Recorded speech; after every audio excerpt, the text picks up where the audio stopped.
Today we are going to start a new chapter, Business Studies, third chapter, Unit First, Levels and Functions of Management. ठीक है, आज हमने कौन सा नया चैप्टर शुरू करना है? लेवल्स भी पढ़ेंगे जिसमें फंक्शंस ऑफ मैनेजमेंट भी है. ठीक है, कितने ऑल द फंक्शंस, जहाँ पे भी फंक्शंस वर्ड आएगा आपके दिमाग में मैनेजमेंट के पांचों फंक्शन घूमने चाहिए. ठीक है, कौन कौन से फंक्शंस हैं? Planning, organizing, staffing, directing and controlling. ठीक है, ये हमारे क्या हैं? 5 फंक्शंस हैं ऑफ मैनेजमेंट. ठीक है, जब भी कहीं पे फंक्शंस ऑफ मैनेजमेंट की बात आती है बस आपके दिमाग में ये फंक्शंस घूमने चाहिए. ठीक है, तो कहते all the functions of management are performed at all the levels. ठीक है, ये कहाँ कहाँ पे परफॉर्म किए जाते हैं? सारे ही लेवल्स पे. ठीक है, अब देखो जहाँ पे लेवल्स की बात है तो मैनेजमेंट के कितने लेवल्स हैं ये आपकी बुक में यहाँ पे दिखाया हुआ है. ये एक पिरामिड बना रखा है जिसमें आपको लेवल्स ऑफ मैनेजमेंट बता रखा है. ठीक है, तो यहाँ पे अगर हम ध्यान से देखें तो ये जो यहाँ तक है, ठीक है, ये हमारे लेवल्स ऑफ मैनेजमेंट है. ठीक है, ये 3 लेवल्स ऑफ मैनेजमेंट हैं, top, middle and lower level. ठीक है, कितने हमारे पास कितने लेवल हैं? Top level, middle level and lower level. हमारे पास 3 लेवल्स ऑफ मैनेजमेंट हैं of management, but there is only a difference of degrees. ठीक है, ये सारे ये फंक्शन परफॉर्म करते हैं. ठीक है, पर यहाँ पे फ़र्क किसका आ जाता है? डिग्री का. ठीक है ना, कुछ ज़्यादा करते हैं और कुछ कम फंक्शंस परफॉर्म करते हैं. ठीक है, ये अभी हम सारे ही पढ़ेंगे 1 बाय 1 करके. ठीक है, कहते after clarifying the meaning and nature of management, हमने पिछले चैप्टर में सबसे पहले में मीनिंग पढ़ा, फिर उसके बाद सेकंड चैप्टर में हमने नेचर पढ़ी. Now the question arise, what are the different functions performed by management. ठीक है, अब हम ये पढ़ेंगे. कहते हैं अब क्वेश्चन ये है कि कौन से फंक्शन परफॉर्म किए जाते हैं मैनेजमेंट के द्वारा. ठीक है, apart from this, in order to successfully accomplish pre determined target. ठीक है, अब यहाँ पे कहते हैं अपार्ट फ्रॉम दिस, इसके अलावा ये भी देखना है कि in order to successfully accomplish, क्या ये जो प्री डिटर्म जो इन्होंने पहले बनाया था टारगेट, ठीक है, ऑर्गेनाइजेशन ने, ठीक है, ये सक्सेसफुली अकम्प्लिश हो.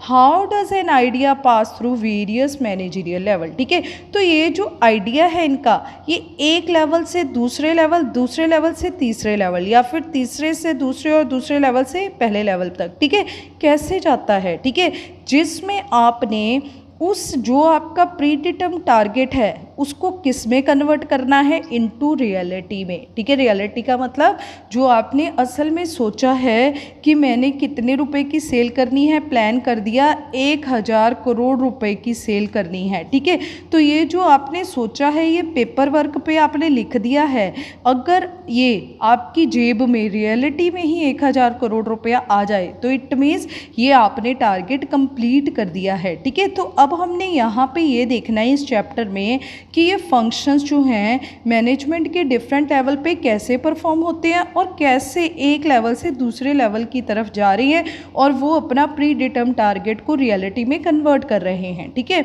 Answer to both this question are duly given in this chapter. ठीक है, अब हम देखेंगे ये जो आंसर है ये इसी चैप्टर में ही है. ठीक है, अब देखो, it will be beneficial to first understand. सबसे पहले कहते हैं लेवल ऑफ मैनेजमेंट के बारे में ये कह रहा है. मैंने आपको अभी यहाँ पे एक ये पिरामिड शेप दिखाया है. ठीक है, जिसमें कितने यहाँ पे इसने क्या कर दिया है, मैंने आपको यहाँ तक बोला है, इसके नीचे वाला भी तो हमारे पास एक पोर्शन है. ठीक है, तो पहले कहता ये देखने की बजाय कि लेवल ऑफ मैनेजमेंट देखने की बजाय कहता हमें क्या देखना चाहिए? Level of organisation. ठीक है, अब अगर हम इसको होल को पूरे को देखें, ठीक है, तो हम किसके बारे में बात कर रहे हैं? हम लेवल ऑफ ऑर्गेनाइजेशन के बारे में बात कर रहे हैं। ठीक है, अगर ये पोर्शन जो मैंने नीचे छोड़ा था अगर हम इसको भी साथ में इंक्लूड कर लेते हैं तो ये सारी हमारी क्या बन जाती है, ये हमारी ऑर्गेनाइजेशन बन जाती है, ये लेवल ऑफ ऑर्गेनाइजेशन है, ठीक है। जिसको अब ऑर्गेनाइजेशन के लेवल पेपर में जब भी क्वेश्चन आएगा आपने क्वेश्चन को ध्यान से पढ़ना है, ठीक है, कि वो पेपर में लेवल ऑफ मैनेजमेंट पूछ रहा है या लेवल ऑफ ऑर्गेनाइजेशन पूछ रहा है, ठीक है। अगर तो वो लेवल ऑफ ऑर्गेनाइजेशन पूछ रहा है, ठीक है, तो ऑर्गेनाइजेशन के तो 2 ही लेवल होते हैं, ठीक है। ऑर्गेनाइजेशन के 2 लेवल्स होते हैं, जिसमें पहले लेवल पे ऑल मैनेजर बैठे हैं, चाहे वो टॉप पे हैं, मिडल पे हैं, लोअर पे हैं, ठीक है। मैनेजर कौन कौन होते हैं? जो मैनेज करते हैं किसी को, ठीक है, किसी जिसके नीचे कुछ सबॉर्डिनेट होते हैं, ठीक है, जिसके नीचे उसका ऑर्डर लेने वाले बैठे होते हैं, ठीक है। नेक्स्ट है non managerial level. Non managerial का मतलब यहाँ पे कोई मैनेजर नहीं होगा, इनके नीचे सबॉर्डिनेट्स नहीं हैं, ये किसी को भी ऑर्डर पास नहीं करते हैं, ठीक है। तो यहाँ पे इसने ऐसे लिखा है, it will beneficial to first understand the level of organisation. कहते पहले ना हमें ऑर्गेनाइजेशन के लेवल का पता होना चाहिए, फिर उसके बाद हम लेवल ऑफ मैनेजमेंट देखेंगे, ठीक है, and then the level of management. All the employees working in an organisation institution, जो भी जहाँ पे भी काम करते हैं, can be divided into 2 categories, ठीक है। हर एक, चाहे वो कोई ऑर्गेनाइजेशन है चाहे वो इंस्टीट्यूशन है, ठीक है, हर एक जगह पे हर एक वर्किंग जो भी एम्प्लॉयज़ होते हैं उनको 2 लेवल्स में बांट दिया जाता है, ठीक है। एक मैनेजर्स होते हैं जो दूसरे को ऑर्डर देते हैं, और एक नॉन मैनेजरियल मेंबर्स होते हैं जो सिर्फ ऑर्डर को लेते हैं, सिर्फ काम करते हैं, ठीक है।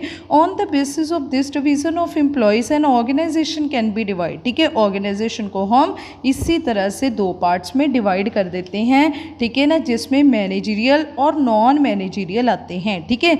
मैनेजरियल में तो आपके ऑल टाइप ऑफ मैनेजर्स आते हैं, वो चाहे टॉप पे बैठे हैं, चाहे मिडल पे बैठे हैं, चाहे लोअर पे बैठे हैं, ठीक है। और नॉन मैनेजरियल में सारे ही लेबर आते हैं, आपके वर्कर्स आते हैं, मजदूर आते हैं जो आपकी फैक्ट्रीज़ में काम कर रहे हैं, ठीक है।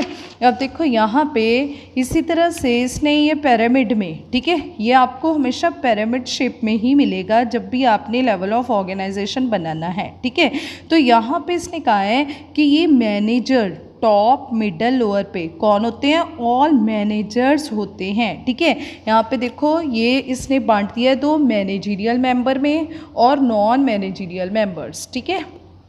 है मैनेजरियल मेंबर्स, ठीक है, जहाँ मैनेजरियल मेंबर्स कौन है? In this category chief executive officer, CEO, departmental managers, supervisors are included. ये सारे ही तीनों लेवल पे बैठे इंक्लूड हो जाते हैं।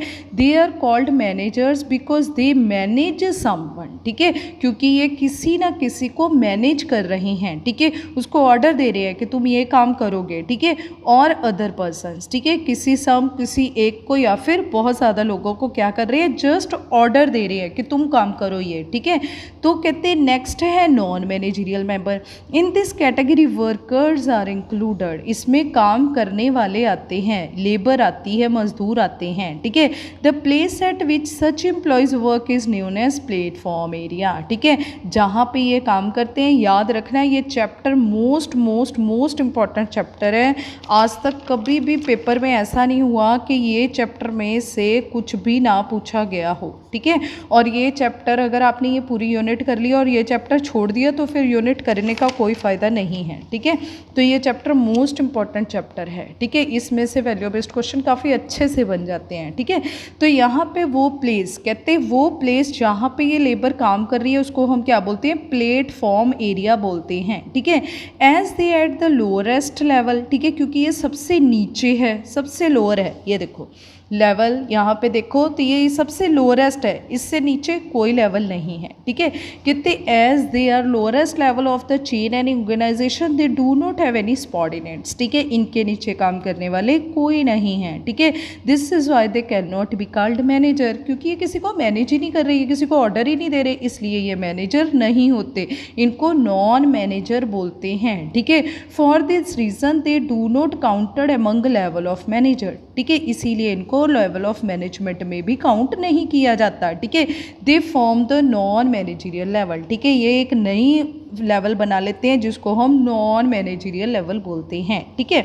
अब देखो नंबर ऑफ, अब आपको एक बात याद रखनी है, पेपर में अगर वो लेवल ऑफ ऑर्गेनाइजेशन पूछेगा तो लेवल ऑफ ऑर्गेनाइजेशन दो ही हैं, ठीक है, मैनेजरियल नॉन मैनेजरियल, मैनेजरियल और नॉन मैनेजरियल, ये लेवल ऑफ ऑर्गेनाइजेशन है, ठीक है, ध्यान से पढ़ना है पेपर में, ठीक है। पर अगर लेवल ऑफ मैनेजमेंट पूछता है फिर कितने लेवल हैं हमारे पास, 3 लेवल्स, ठीक है, कितने लेवल है, 3 लेवल्स हैं हमारे पास, ठीक है। तो कहता है level of management do not have a definite number, ठीक है, वैसे ये कोई डेफिनेट नहीं है, कोई ऐसे नहीं है कि 3 ही हैं, ठीक है, पर ये तो क्या है, it's number is fixed according to the nature size of business के अकॉर्डिंग टू बना दिया है। एक पर्सन है ब्रीच, ठीक है, उसने डिवाइड किया है इसको, ठीक है, जिसके कारण इसको फिक्स कर दिया गया है, ठीक है, पढ़ने के लिए, ठीक है। तो divided levels of management into following 3 categories, ठीक है, ये ब्रीच ने इसको कितने में बांट दिया है, 3 में बांट दिया है, ठीक है। तो ये याद रखना है इस पर्सन का नाम भी, ठीक है। अब एक छोटी सी डेफिनेशन जो मोस्ट, ये भी बहुत इंपॉर्टेंट डेफिनेशन है, ठीक है। अब देखो ये जो लेवल ऑफ मैनेजमेंट है ये पिरामिड शेप में ही क्यों होता है, ठीक है, स्क्वायर या ट्रायंगल या सर्कल में क्यों नहीं होता। तो कहते हैं levels of management are in the form of pyramid, by this we get the information that we move down from top to bottom, ठीक है। कहते हैं ये हमें इंफॉर्मेशन देता है कि जब हम टॉप से बॉटम की तरफ जा रहे हैं the number of employees goes on increasing, ठीक है। अब ये देखो ये नंबर ऑफ एम्प्लॉयज़ क्या कर रहे हैं, बढ़ रहे हैं, ठीक है। अब देखो जैसे कि अगर आप स्कूल में देखो, स्कूल एक इंस्टीट्यूशन है, इन्होंने पहले ही बोला है इंस्टीट्यूशन में भी सेम ऐसा ही होता है, ठीक है। इंस्टीट्यूशन में प्रिंसिपल एक, ठीक है, एक प्रिंसिपल होते हैं, टॉप लेवल पे बैठे होते हैं प्रिंसिपल मैम, ठीक है। कोऑर्डिनेटर कितने होते हैं, 2 और 3 कोऑर्डिनेटर होते हैं, ठीक है। टीचर्स बढ़ जाते हैं फिर, ठीक है, टीचर्स कितने होते हैं, चलो मान लो कि छोटा स्कूल है तो 50 टीचर्स हो गए, ठीक है। और अगर उससे ज़्यादा हम स्टूडेंट्स की बात करें तो स्टूडेंट्स कितने होंगे, चलो 500 हो गए, ठीक है। तो यहाँ पे ये देखो ये क्या हो रहा है, लेवल, यहाँ पे नंबर ऑफ एम्प्लॉयज़ क्या हो रही है, बढ़ रहे हैं, उनकी कैटेगरी बढ़ रही है, ठीक है। इसी तरह सेम ही जैसे यहाँ पे है, ठीक है, इसी तरह ही ऑर्गेनाइजेशंस में होते हैं। टॉप लेवल में काम करने वाले जो CEO चीफ एग्जीक्यूटिव डायरेक्टर्स होते हैं, ठीक है ना, वो कितने होते हैं, 2 या 3 बोर्ड ऑफ डायरेक्टर्स, ठीक है। फिर उसके बाद मिडिल लेवल मैनेजमेंट पे वैसे ही 5 या 10 लोग होते हैं, ठीक है। उनके अंडर काम करने वाले सुपरवाइज़र 2-2 भी अगर इनके नीचे लगा लो, ठीक है, तो 20 या 30 हो जाते हैं, ठीक है। और फिर उनके नीचे काम करने वाले वर्कर्स आप लगा लो कितने हो गए, चलो नियर टू हम 500 ही लगा लेते हैं। तो यहाँ पे भी क्या है, इनके नंबर ऑफ मेंबर्स क्या हो रहे हैं, इंक्रीज होते चले जाते हैं, ठीक है। तो इसीलिए ये कौन सी शेप में दिखाया जाता है, हमेशा ही पिरामिड शेप में, ठीक है। तो कहते हैं यहाँ पे आते क्या है, ठीक है। अब देखो बोर्ड ऑफ डायरेक्टर्स आते हैं टॉप लेवल पे, chief executive officers, chairman, managing director और जनरल मैनेजर, ये किस लेवल पे आते हैं, टॉप पे। ये आपको याद रखने पड़ेंगे पेपर में, वो आपको ऐसे पूछ सकता है कि एक पर्सन है सोहन, ठीक है, जिसके फादर जो हैं वो चीफ एग्जीक्यूटिव ऑफिसर है, आप ये बताइए कि वो किस लेवल पे काम कर रहे हैं, ठीक है। तो आपको बताना पड़ेगा कि वो इस लेवल पे काम कर रहे हैं, ठीक है, इसके आपको 1 मार्क मिलेगा। फिर उसके बाद वो आपको ये भी पूछेगा कि इस पे काम करने वाले पर्सन के कोई 2 फंक्शन बताओ, ठीक है। फिर वो आपने जो 2 फंक्शन है वो कोई भी 2 फंक्शन बता देने हैं, ठीक है। तो ये पेपर में क्वेश्चन 3 में भी आया हुआ है, 5 नंबर में भी ये क्वेश्चन आया हुआ है, ठीक है।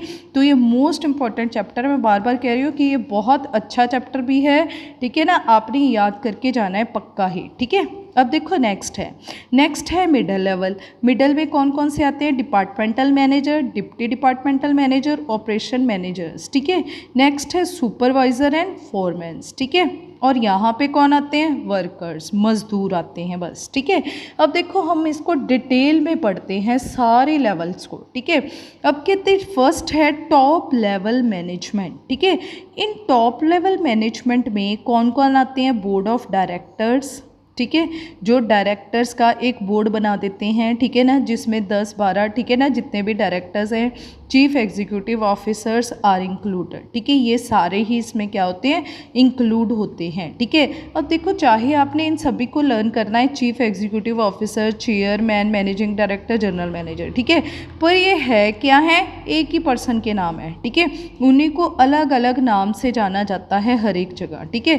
तो कहता चीफ सबसे बड़ा एग्जीक्यूटिव जो है officer can be single person, ठीक है, और कमेटी वो एक सिंगल पर्सन भी हो सकता है, ठीक है, सीईओ कोई सिंगल भी हो सकता है, या आपकी कमेटी भी हो सकती है जिसमें 3 या 3 से ज़्यादा लोग वो इकट्ठे हो जाएं, ठीक है।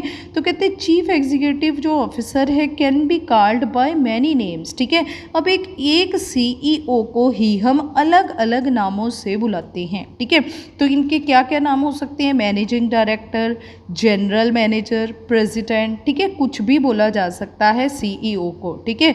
तो टॉप मैनेजमेंट हैज़, पर आपने ऐसे नहीं करना कि हमने सिर्फ तीनों में से एक ही लर्न कर लेते हैं, ठीक है, क्योंकि पेपर में तो वो लिखेगा यहाँ पे मैनेजिंग डायरेक्टर, आपने बताना है, ठीक है, डायरेक्ट क्वेश्चन नहीं आएगा, ये तो वैल्यू बेस्ड क्वेश्चन आएगा, ठीक है।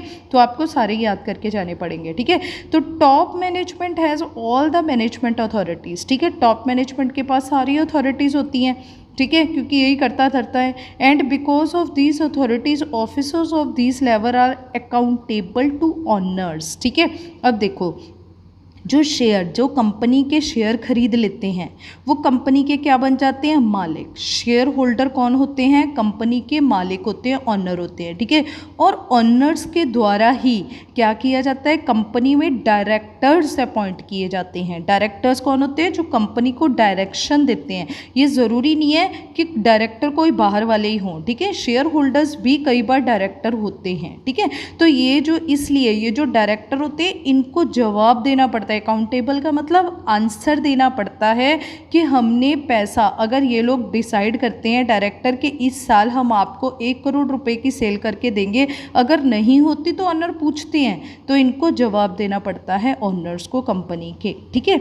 तो following functions are included, most important है, ये फंक्शंस लर्न करने हैं पक्का, ठीक है।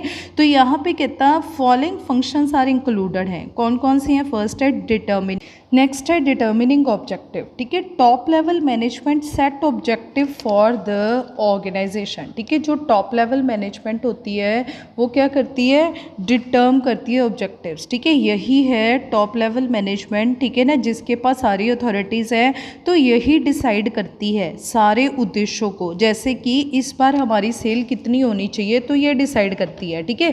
For example an object can be set that is the following year the sale of the company has to cross 1000 crore, ठीक है। तो इस साल जो हमारी कंपनी की सेल है वो कितनी क्रॉस कर जाएगी, 1000 करोड़ क्रॉस कर जाएगी, ठीक है। तो ये कौन डिसाइड करता है, ये हमारी ऑर्गेनाइजेशन ही डिसाइड करती है। नेक्स्ट है डिटर्मिनिंग पॉलिसीज़, और हमारी पॉलिसीज़ कौन निर्धारित करता है, वो भी यही बनाते हैं, ठीक है। Only at the level policies, ठीक है, इसी लेवल के ऊपर सारी तरह की पॉलिसीज़ बनाई जाती हैं to the realisation of object, ठीक है।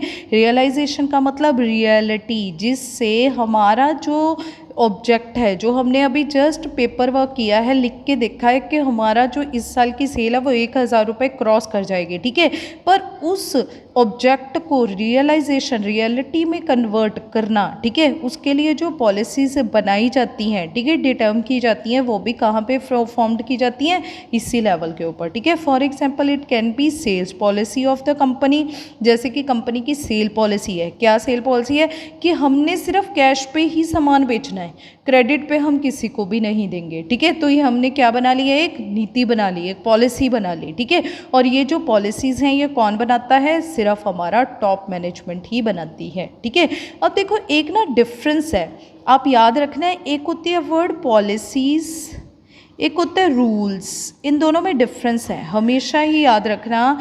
पॉलिसीज़ जो है वो can be change, can be change, उनको चेंज किया जा सकता है, ठीक है ना। अब देखो जैसे कि ना ये पॉलिसी बना दी कि जो हमारी सेल है वो सिर्फ कैश में ही होगी, ठीक है। बट इन केस एक पर्सन है वो हमें कहता है कि भाई मैं 50,000 रुपये का ना सामान आपसे लेके जाना चाहता हूँ और मैं आपको ना जो सामान के पैसे हैं वो 10 दिन के अंदर अंदर दे दूँगा, ठीक है। अब देखो हमारी इतनी अच्छी सेल हो रही है, ठीक है, तो इस केस में हम अपनी जो पॉलिसी है वो चेंज भी कर सकते हैं, ठीक है। पर जो रूल्स हैं, अगर ये रूल बन जाए, पॉलिसी की जगह अगर यहाँ पे रूल वर्ड आ जाता, ठीक है, तो रूल को हम कभी नहीं तोड़ सकते, ठीक है। अगर आप रूल को तोड़ोगे तो आपको क्या मिलेगी, पनिशमेंट मिलेगी, तो पनिश्ड हो जाता है वो पर्सन, ठीक है, या फिर उस पर क्या लग जाता है, फाइन लग जाता है, ठीक है, जुर्माना लग जाता है, ठीक है। अब देखो डिटर्मिनिंग पॉलिसी, ये किसका काम है, इसी का काम है, ये क्या बनाते हैं, पॉलिसीज बनाते हैं, ठीक है ना। ये डिफरेंस आपने हमेशा याद रखना है, आगे जाके हमें मिलेगा ये, ठीक है। नेक्स्ट है डिटर्मिनिंग एक्टिविटीज़, ठीक है। अब देखो हमने ये तो डिसाइड कर लिया कि जो हमारी कंपनी है उसने सेल कितनी करनी है, इस पर 1000 करोड़ क्रॉस कर देनी है, ठीक है। पर अब ये काम करने के लिए, ये ऑब्जेक्ट जो है वो फुलफिल करने के लिए हमें एक्टिविटीज़ भी करनी पड़ेंगी, ठीक है ना। अब ये जो एक्टिविटीज़ हैं ये भी टॉप मैनेजमेंट के द्वारा ही डिसाइड किए जाता है, ठीक है ना, कि हमने क्या करना है। हमने अपनी ऑर्गेनाइजेशन में सिर्फ 100 लोगों से काम चलाना है या 1000 हमारे पास पर्सन्स होने चाहिए, ठीक है, ज़्यादा लोग होने चाहिए, ठीक है, या फिर कम लोग होने चाहिए। कम लोग होंगे तो कम एक्टिविटीज़ होंगी, ज़्यादा लोग होंगे तो ज़्यादा एक्टिविटीज़ होंगी, ठीक है। तो different activities to be perform for fulfilment an object, ठीक है, अपने ऑब्जेक्ट को पूरा करने के लिए डिफरेंट जो एक्टिविटीज़ परफॉर्म की जाएंगी आर फिक्स्ड, ये भी फिक्स्ड की जाती हैं, किसके द्वारा की जाती हैं, टॉप के द्वारा ही, ठीक है। सच एज, ठीक है। अब कौन कौन सी एक्टिविटीज़ हैं, देखो सबसे पहले हम क्या करेंगे, ऐसी सेल करने के लिए पहले हम मार्केट में जाएंगे, एनालाइज करेंगे, ठीक है, कि मार्केट में कौन सी, हम रिसर्च कर रहे हैं सबसे पहली बात, ठीक है ना। हम रिसर्च करेंगे कि भाई क्या चीज़ मार्केट में नई आनी चाहिए, ठीक है, किस चीज़ की डिमांड है, ठीक है, मार्केट को क्या चीज़ चाहिए, या फिर जो ऑलरेडी चल रहा है उसको हम कैसे मॉडिफाई करें, ठीक है। हमने रिसर्च करके, ठीक है, एक रिसर्च डिपार्टमेंट बना दिया, उसमें पर्सनस को लगा दिया कि तुम्हारी ड्यूटी ये है, ठीक है। फिर उसके बाद परचेज डिपार्टमेंट उसी के रिलेटेड सोचेगा कि मेरा रॉ मटेरियल कहाँ से आएगा, एनालाइज करेगा, ठीक है। फिर वो लाके किसे दे देगा, प्रोडक्शन डिपार्टमेंट को दे देगा, चलो भाई अब ये मैंने तुम्हें सामान लाके दे दिया है, तुम प्रोड्यूस करो, ठीक है ना। तो प्रोडक्शन डिपार्टमेंट होगा, ठीक है। फिर उसके बाद आपने सामान तो बना दिया, लोगों को भी तो बताना है, ठीक है ना, कि हमने सामान बना दिया है, आप मेरा सामान खरीद लो, ठीक है। तो लोगों को इन्फॉर्म किया जाएगा थ्रू एडवर्टीजमेंट, ठीक है। और फिर उसके बाद जैसे ही आपने एडवर्टीजमेंट में लोगों को बता दिया है, आपकी सेल शुरू हो गई है और सेल का रिजल्ट क्या होगा, क्रॉस 1000 करोड़, ठीक है। तो ये सारी एक्टिविटीज़ कौन डिसाइड करेगा, टॉप मैनेजमेंट, ठीक है। नेक्स्ट है असेंबलिंग रिसोर्सेज, ठीक है। अब ये एक्टिविटीज़ करने के लिए, इतने बंदों को देने के लिए सैलरीज होनी चाहिए, ये प्रोडक्शन डिपार्टमेंट में मशीनरीज होनी चाहिए, तो ये जो रिसोर्सेज हैं ये भी कौन कलेक्ट करेगा, सारे ही टॉप मैनेजमेंट, ठीक है। नीडेड रिसोर्सेज आर असेंबल्ड, ठीक है, अरेंज किए जाते हैं फॉर रियलाइजेशन ऑफ ऑब्जेक्ट, अपने ऑब्जेक्ट को रियलिटी में कन्वर्ट करने के लिए। लाइक कैपिटल की ज़रूरत है, रॉ मटेरियल की ज़रूरत है, फिक्स्ड एसेट की ज़रूरत है, तो ये सारे भी कौन असेंबल करता है, टॉप मैनेजमेंट, ठीक है। कंट्रोल्ड द वर्क परफॉर्मेंस, ठीक है। अब देखो वर्क जो चल रहा है, ठीक है, उसको कंट्रोल करने का भी जिम्मा किसका है, टॉप मैनेजमेंट का है, ठीक है। अब देखो प्लानिंग को अगर आप सक्सेसफुल करना चाहते हो, ठीक है, तो प्लानिंग के साथ साथ अगर कंट्रोलिंग करोगे, ठीक है, तभी वो आपकी प्लानिंग जो है वो सक्सेसफुल हो सकती है, ठीक है। अब देखो जैसे आपने प्लान तो कर लिया, ठीक है। अब देखो जैसे स्टूडेंट हैं, जैसे ही इनका रिजल्ट आता है वो सोच लेते हैं कि इस बार हमने 100% मार्क्स ले लेने हैं, ठीक है। पर देखो अब आपने ये 100% मार्क्स जो लेके आने हैं, ठीक है, तो उसके लिए पहले क्या कर दिया आपने, प्लान तो कर लिया, प्रॉपर प्लान किया है आपने, ठीक है, पर कभी कंट्रोल किया नहीं। अब देखो आपके पास कितने ही मौके आते हैं, ठीक है, जैसे FA1 आता है, FA2 आता है, SA1 आएगा, +2 के लिए FA3 आएगा, फिर FA4 आएगा, फिर उसके बाद आपका प्री बोर्ड आएगा, ठीक है, फिर उसके बाद कहीं जाके आपका फाइनल बोर्ड आता है, ठीक है। पर हमारे FA1 में मार्क्स कितने हैं 83%। हमने टारगेट तो 100 रखा था, कभी कंट्रोल ही नहीं किया, कभी सोचा ही नहीं 83 आगे चल बहुत आगे बस, ठीक है ना। अब उसके बाद जब आए फिर उसके बाद हमारे 70% रह गए, ठीक है। तो ये जब आपने प्लान किया है, प्लान को सक्सेसफुल करने के लिए आपको इसके लिए छोटे छोटे, ठीक है, ये प्लान जो है, ये जो ऑब्जेक्ट है, स्मॉल ऑब्जेक्ट्स जो हैं वो मंथली हमेशा ही प्रिपेयर करने पड़ते हैं, ठीक है। जो कौन करता है, आपकी टॉप मैनेजमेंट, ठीक है। ये जब भी सेल आपकी होगी, ठीक है, ये मंथली रिकॉर्ड रखेगा, ठीक है, कि मैंने मंथली मैंने देखना है कि इस महीने में मेरी जो सेल है वो इतनी हो जानी चाहिए, ठीक है, तभी मैं कहीं जाके पूरे साल में 1 करोड़ रुपया क्रॉस करूँगा, ठीक है। तो यहाँ पे the work in progress is closely monitor, ठीक है। वर्क जो चल रहा है, ठीक है, ऐसे नहीं है कि साल के आखिर में जब खेल खत्म हो जाएगा उसके बाद वो देखेंगे, नहीं, उन्होंने जब काम चल रहा है उसको क्लोजली मॉनिटर करते रहना है, ठीक है। हमेशा देखते रहना है, बार बार, हर महीने, हर 15 दिन बाद, ठीक है। ये देखना है कि जो मैंने टारगेट रखा है क्या वो वैसा ही टारगेट मेरा अचीव हो रहा है या नहीं, in a company to get the desire result, तभी उनको डिज़ायर रिजल्ट मिलेंगे, ठीक है।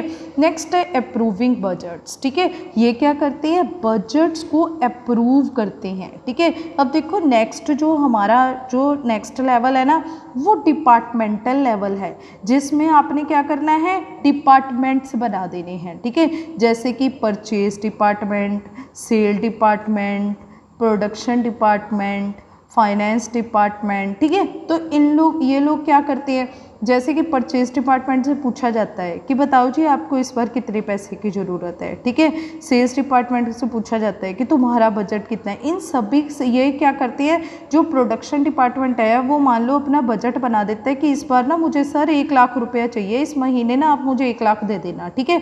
पर ये देखते हैं कि हमारे पास इतने पैसे अवेलेबल हैं भी हैं या नहीं है, ठीक है।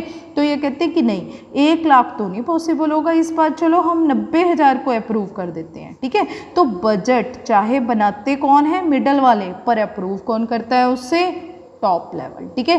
टॉप लेवल ही डिसाइड करता है कि इनको कितना पैसा दिया जाएगा और कितना नहीं दिया जाएगा, ठीक है। ये कितना सामान खरीद सकते हैं, कितना बेच सकते हैं, ठीक है ना, कितना प्रोड्यूस कर सकते हैं, इन सभी चीज़ों का बजट कौन अप्रूव करते हैं, टॉप लेवल वाले, ठीक है। तो budget prepared by different managers, ठीक है, कौन करते हैं, डिफरेंट मैनेजर्स प्रिपेयर करते हैं, purchase manager, sales manager, production department are given final shape, पर फाइनल शेप कौन देता है उनको, अप्रूवल कौन देता है उनको, हमेशा ही टॉप मैनेजमेंट, ठीक है। तो नेक्स्ट उसके बाद है मिडल लेवल मैनेजमेंट, ठीक है। अब देखो मिडल लेवल मैनेजमेंट में क्या आ जाते हैं, टॉप लेवल कहता है middle level management lies between, ठीक है, इन दोनों के बीच में बैठा है, ये मेडिएटर है। मेडिएटर मीन्स विचोला है, ऊपर वालों की बात नीचे पहुंचाता है, नीचे वालों की बात ऊपर पहुंचाता है, ठीक है।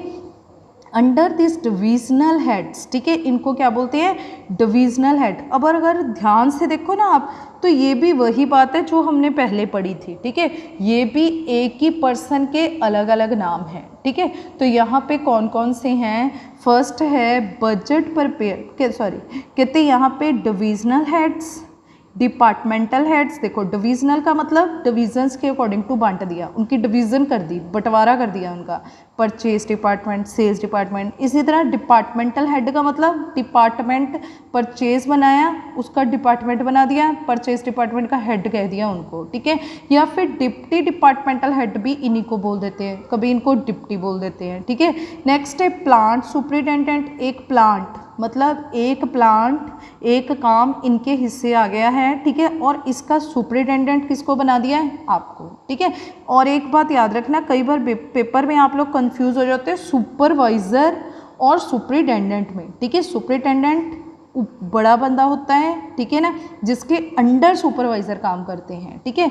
एंड नेक्स्ट है देखो ऑपरेशंस का मतलब क्या होता है, जो इनका काम है, ठीक है, फंक्शन है, ठीक है। जैसे कि परचेज का काम, परचेज करना है, ठीक है, तो इसलिए इसको ऑपरेशन मैनेजर भी बोल सकते हैं, फंक्शन के अकॉर्डिंग टू इसे बांट दिया है, फंक्शनल, ठीक है, परचेज मैनेजर बोल सकते हैं। सेल्स मैनेजर मतलब जो इनका काम है सेल्स मैनेजर का काम क्या है, सेल करना, प्रोडक्शन मैनेजर का काम क्या है, प्रोडक्शन करना। तो इनके काम के अकॉर्डिंग टू इनको क्या कर दिया है, बांट दिया है, ठीक है। तो यहाँ पे आपने ध्यान से देखना है, अगर ऑपरेशंस मैनेजर लिख दिया है पेपर में, ठीक है, कि एक पर्सन है सोहन, उसके फादर जो हैं वो ऑपरेशंस मैनेजर हैं, तो वो कहाँ पे काम कर रहे हैं, मिडिल लेवल मैनेजमेंट में, ठीक है। बट इन केस वहाँ पे लिख दिया ऑपरेशनल मैनेजमेंट, ठीक है, ऑपरेशनल मैनेजमेंट कर रहे हैं, ठीक है, मैनेजर्स नहीं है पर मैनेज कर रहे हैं उनको, ठीक है। तो यहाँ पे ऑपरेशनल मैनेजमेंट का मतलब कि ये कहाँ पे आ जाएगा, लोअर लेवल पे आ जाएगा, ठीक है। ऑपरेशनल को, ऑपरेशनल का मतलब क्या होता है, जो कर रहे हैं काम, ठीक है, जो ऑपरेशंस चल, मतलब जिनके अंडर जो वर्कर है, मजदूर है, ठीक है। ये क्या है, मैनेजर है, ठीक है, जो अपना काम, जो इनके पर्टिकुलर काम को मैनेज कर रहे हैं, ठीक है। पर ये क्या है, ये वर्कर हैं, उनका दिया हुआ काम कर रहे हैं, ठीक है। ऑपरेशनल मैनेजमेंट का मतलब लोअर लेवल पे काम करने वाला है। ऑपरेशंस मैनेजर्स का मतलब ये मैनेजर्स वर्ड साथ में आ जाएगा, ठीक है, याद रखना, ये इसमें कंफ्यूजन है थोड़ी सी, ठीक है। नेक्स्ट उसके बाद है ये काम क्या क्या करते हैं। फर्स्ट है इंटरप्रिटेटिंग पॉलिसीज, ठीक है, ये पॉलिसीज को इंटरप्रिटेट करते हैं, ठीक है, मतलब जो इन्होंने डिटर्म की थी, ये देखो ऊपर इन्होंने डिटर्म की थी कि पॉलिसी क्या होगी, कैश सेल करनी है, ठीक है। तो ये जो कैश सेल है ये कौन करेगा, सेल्स डिपार्टमेंट करेगा, ठीक है। तो ये जो मिडिल लेवल वाले हैं ये किसको बताती है, सेल्स डिपार्टमेंट को जाके बताते हैं, इंटरप्रिटेट करते हैं कि हाँ जी भाई आपके लिए ये ऑर्डर आया है कि आपने सेल जो है वो हमेशा कैश पे ही करनी है। कहने का मतलब कि ये क्या करती है, उनकी बात यहाँ तक लेके आते हैं, कोऑर्डिनेट करते हैं, ठीक है, और नीचे वालों की बात भी ऊपर तक पहुँचाते हैं, ठीक है, यहाँ की बात ऊपर, ऊपर वालों की बात नीचे, ठीक है। तो यहाँ पे at this level policy framed, ठीक है, जो भी एट कहते हैं दिस लेवल, जो भी पॉलिसीज फ्रेम की जाती हैं by top level manager are interpreted, ठीक है, ये इंटरप्रिटेट करते हैं। लाइक द मार्केटिंग मैनेजर जो है इंट्रोड्यूस हिज सेल्समैन, ठीक है, वो अपने सेल्समैन को बताता है कि सेल पॉलिसी बनी है भाई कंपनी की, that no cost credit sale will be made, ठीक है, कि किसी भी हालत में हमने उधार पे सामान नहीं बेचना है, ठीक है। तो ये क्या करते हैं, कोऑर्डिनेट करते हैं, ठीक है। नेक्स्ट है अपॉइंटिंग एम्प्लॉयज़, ठीक है, इन्हीं का काम होता है, ये क्या करते हैं, एम्प्लॉयज़ को क्या करते हैं, ये एम्प्लॉयज़ को अपॉइंट करते हैं, यही रिक्रूट करते हैं उनको, ठीक है। रिक्रूट का मतलब क्या होता है, एम्प्लॉयज़ को भर्ती करना, ठीक है, कि कितने लोगों को हमने रखना है, उनसे क्या करते हैं, एप्लीकेशंस मंगवाते हैं, ठीक है। फिर उन एप्लीकेशंस में से जो बेस्ट हैं, जैसे कि रखने तो सिर्फ 10 लोग हैं, एप्लीकेशन आ गई 100 की, ठीक है, तो उनमें से आप बेस्ट को क्या करते हो, सिलेक्शन करते हो, ठीक है। और उनको सिलेक्शन के बाद ट्रेनिंग प्रोवाइड करना, वो भी किनका काम होता है, इन्हीं का ही काम होता है, ठीक है, मिडिल लेवल मैनेजमेंट का। तो एवरी डिपार्टमेंटल मैनेजर जो है वो appoints employ to fulfil the achievement of his department की अचीवमेंट के लिए वो हर एक जो स्टाफिंग है वो क्या करता है, यही काम करते हैं, ठीक है। नेक्स्ट है असाइनिंग नेसेसरी ड्यूटीज़, ठीक है, और ये देखो मैंने अभी बताया कि सिलेक्शन करके ट्रेनिंग करते हैं, इंडक्शन प्रोवाइड करते हैं, इंट्रोड्यूस करते हैं उनको उनकी ड्यूटीज़ क्या करते हैं, बताते हैं, ठीक है। Departmental manager direct their subordinate about what to do, क्या करना है, how they have to do, ठीक है, कैसे करना है, ये सारी मतलब ड्यूटीज़ यही बताते हैं। नीडफुल रिसोर्सेज आर मेड, ठीक है, अगर उनको किसी रिसोर्सेज की ज़रूरत होती है तो यही उनको अवेलेबल करवा के देते हैं, ठीक है। और available to subordinate so they can do the assign job uninterrupted, ठीक है, अगर बिना रुकावट के वो अच्छे से अपनी जॉब कर सके, इसीलिए ये सबऑर्डिनेट को हर एक रिसोर्सेज अवेलेबल करवाते हैं, ठीक है। नेक्स्ट है मोटिवेटिंग एम्प्लॉयज़, ठीक है, ये अपने एम्प्लॉयज़ को क्या करते हैं, मोटिवेट करते हैं, ठीक है। अब देखो मोटिवेशन का मतलब क्या होता है, प्रेरित करना, ठीक है, किसी को काम के लिए, ठीक है। तो ये क्या करती है, अपने एम्प्लॉयज़ को इंसेंटिव्स प्रोवाइड करते हैं, ठीक है, इंसेंटिव्स देते हैं, ठीक है। इंसेंटिव्स क्या होता है, incentives can be extra payment, ठीक है, कुछ भी एक्स्ट्रा पेमेंट हो सकती है, जैसे हम कह सकते हैं something more than the regular salary, ठीक है, जैसे रेगुलर सैलरी तो उनको मिल ही रही है, ठीक है, उसके अलावा कुछ देना, ठीक है। ये ना दो तरह की होती है, एक होती है फाइनेंशियल और एक होती है नॉन फाइनेंशियल, ठीक है। कुछ लोग होते हैं जो पैसे में ज़्यादा बिलीव रखते हैं, जो सोचते हैं कि नहीं हमारी फिज़िकल हमारी जो सिक्योरिटी है वो मस्ट है, मतलब हम पैसा हमारे पास होगा तो सब कुछ है, ठीक है। तो उन लोगों को पैसा देते हैं, ठीक है, जैसे कि बोनस देता, एक्स्ट्रा सैलरी देती है आपने, ठीक है, एक्स्ट्रा सैलरी देती है आपने तो उसको आपने बोनस दे दिया, एक्स्ट्रा पैसे दिए हैं, ठीक है। और कुछ लोग एक सेल्फ एस्टीम में विश्वास रखते हैं, वो कहते हैं कि नहीं पैसा ही सब कुछ नहीं होता, ठीक है, एक रेपुटेशन होनी चाहिए, समाज में एक स्टेटस होना चाहिए, ठीक है। तो ये हर एक जो एम्प्लॉई है उसकी इस नीड के अकॉर्डिंग तो उनको क्या करते हैं, इंसेंटिव्स प्रोवाइड करते हैं ताकि वो मोटिवेट हों और ज़्यादा से ज़्यादा काम करें, ठीक है। अब देखो जैसे कि अगर आपने एक एम्प्लॉय को बोल दिया कि आपका ना ये टारगेट है कि तुमने ना इस महीने में ना मुझे जो सेल है वो 10 लाख करके देनी है, ठीक है। अब अगर आपके एम्प्लॉय ने 10 लाख रुपए की सेल करके दे दी, ठीक है, तो आपने उसे 10% क्या दे दी, कमीशन दे दी, ठीक है ना। तो ये क्या दे दिया आपने, फाइनेंशियल इंसेंटिव, ठीक है। अगर आपने उससे बोला कि वो कहता है कि नहीं मुझे पैसे, कुछ लोग होते हैं वो पैसे पे विश्वास नहीं करते, स्टेटस देखते हैं, ठीक है। तो आपने कहा चलो ठीक है पैसे कमीशन नहीं देनी है आपको, आपको ना इस एरिया का मैनेजर बना देंगे, ठीक है। अब वो खुश हो गया, ठीक है ना, आपका एम्प्लॉय और भी अच्छे से काम करेगा, ठीक है। तो कहते हैं middle level manager motivate their employ by various means so that they work more efficiently to achieve the organisation goal, ठीक है। वो इसलिए ये सब कुछ करती है, मोटिवेट करते हैं, उनको प्रेरित करते हैं, इंसेंटिव्स प्रोवाइड करते हैं ताकि वो अपना काम क्या कर सके, बहुत अच्छे से कर सके, ठीक है। नेक्स्ट है क्रिएटिंग कोऑपरेशन, ठीक है। ये क्या करते हैं, कोऑर्डिनेशन तो बना के ही रखते हैं ये, ठीक है ना, आपस में, ठीक है, और कोऑपरेशन भी क्रिएट करते हैं। अब देखो एक वर्ड होता है कोऑर्डिनेशन, ठीक है, और एक वर्ड होता है कोऑपरेशन, ठीक है। ये दो वर्ड हैं, कोऑर्डिनेशन एंड कोऑपरेशन। कोऑर्डिनेशन जो होती है, ठीक है, ये डेलिब्रेट है, ठीक है, इसके लिए हमें एफर्ट्स करने पड़ते हैं, हमें मुंह से बोलना पड़ता है, तो उसको को बताना पड़ता है कि ये ऑर्डर आया है, ये आपने फुलफिल करना है, ठीक है।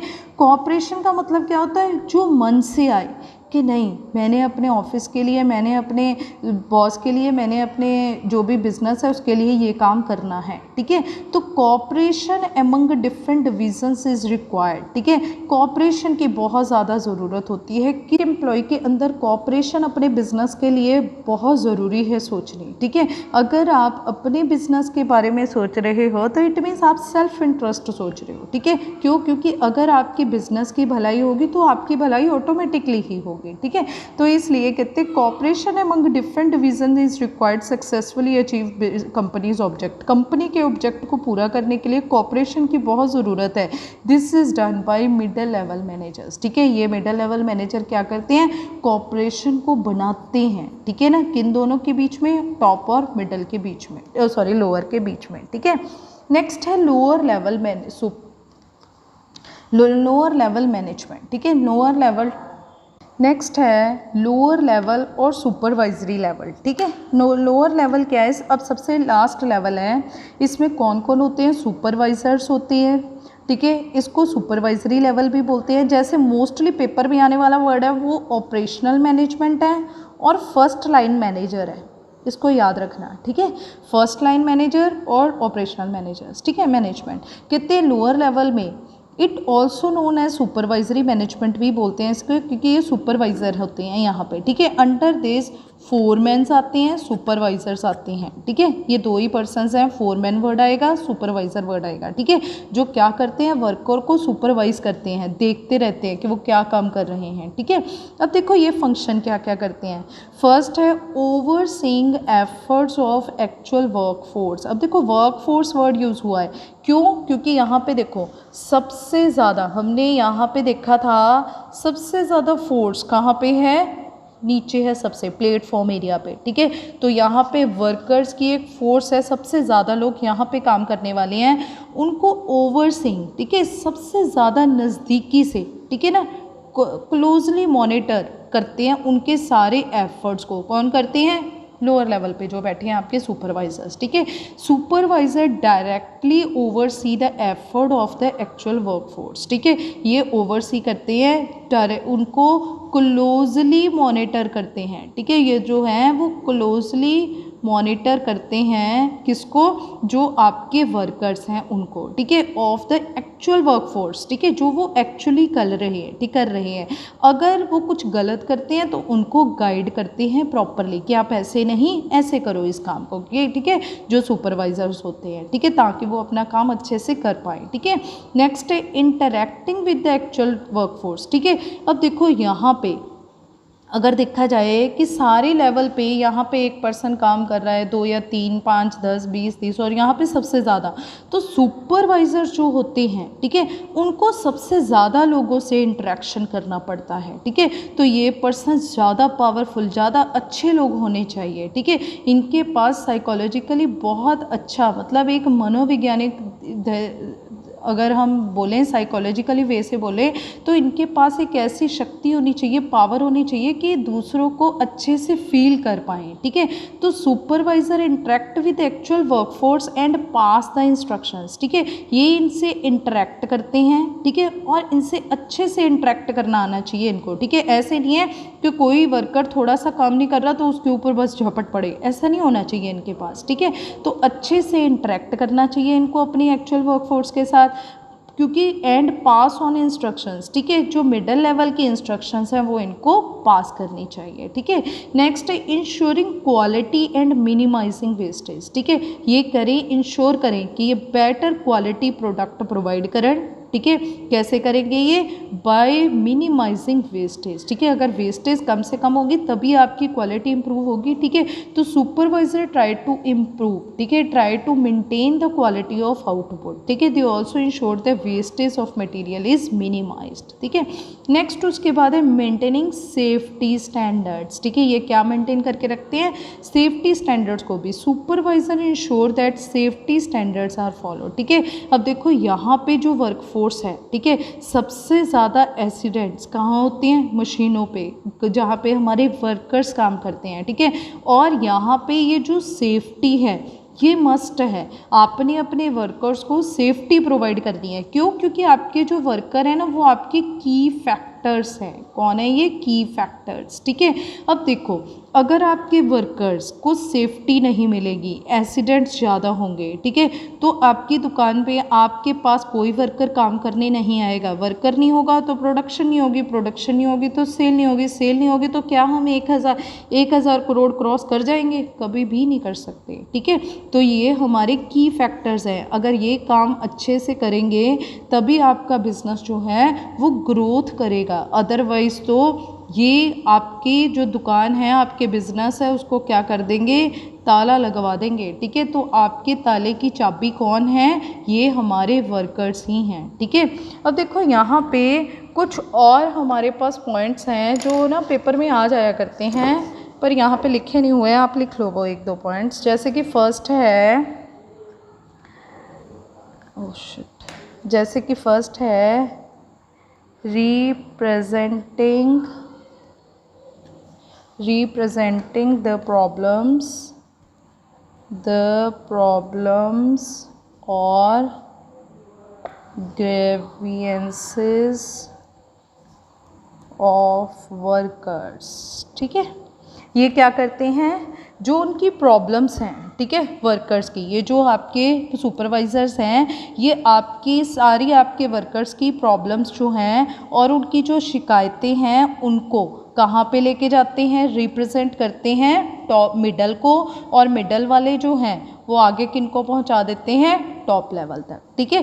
तो ये रिप्रेजेंटेटिव हैं, ये रिप्रेजेंट करते हैं problems and grievances of workers को, किसको, मिडल को, और मिडल वाले किसको दे देते हैं, टॉप लेवल को, ठीक है। ये पेपर में आए हुए पॉइंट्स हैं। नेक्स्ट है they are responsible for boosting the morale of the workers, ठीक है। बस वर्कर्स से रिलेटेड तो पेपर में कहीं पे भी दिखेगा ना तो आपको समझ लेना है कि ये किसकी बात हो रही है, लोअर लेवल की। They are responsible for boosting the morale, ठीक है। ये कॉन्फिडेंस को इंक्रीज करते हैं इनके, ठीक है। कैसे इंक्रीज करते हैं, इनको मोटिवेट करते हैं, इनको गाइड करते हैं टाइम टू टाइम, ठीक है, कि आपने कैसे काम करना है वर्कर्स को, ठीक है। नेक्स्ट लास्ट है responsible for quality, quantity of output and loyalty of workers, ठीक है।